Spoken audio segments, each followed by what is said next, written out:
Men hozir bir hadis aytaman.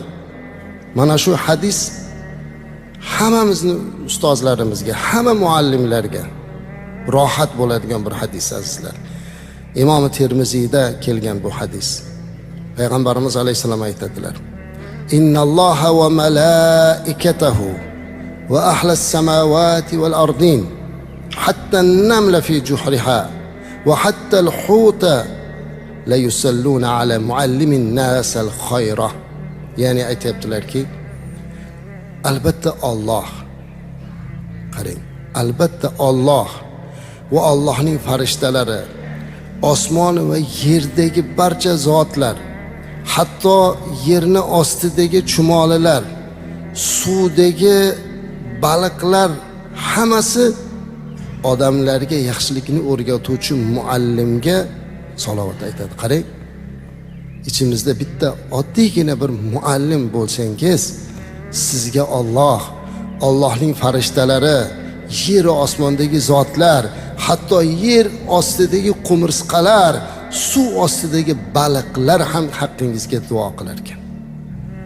Bundan ulkanroq tuhfa, bundan kattaroq e'tirof bormi azizlar?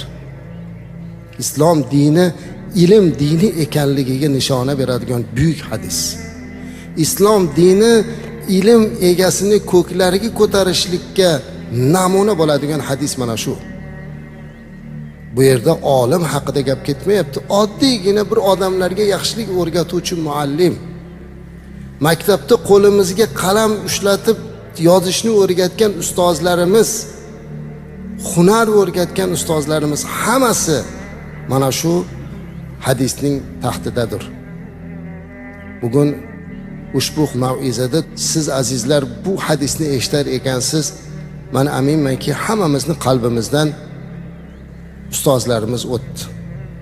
Qaysi birimiz maktab ustozimiz, qaysi birimiz oliy yohlardagi ustoz, kimdir ko'zidan hunar o'rgatgan ustozi o'tdi. Hammalarimizni o'tgan ustozlarimizni Alloh rahmat qilsin. Hozirda ustozlik qilayotgan muallimlarimizning barchasiga Alloh taoloning quyidagi hadisga muvofiq salovati, salomi va barcha mahluqotlarning istig'fori bo'lsin.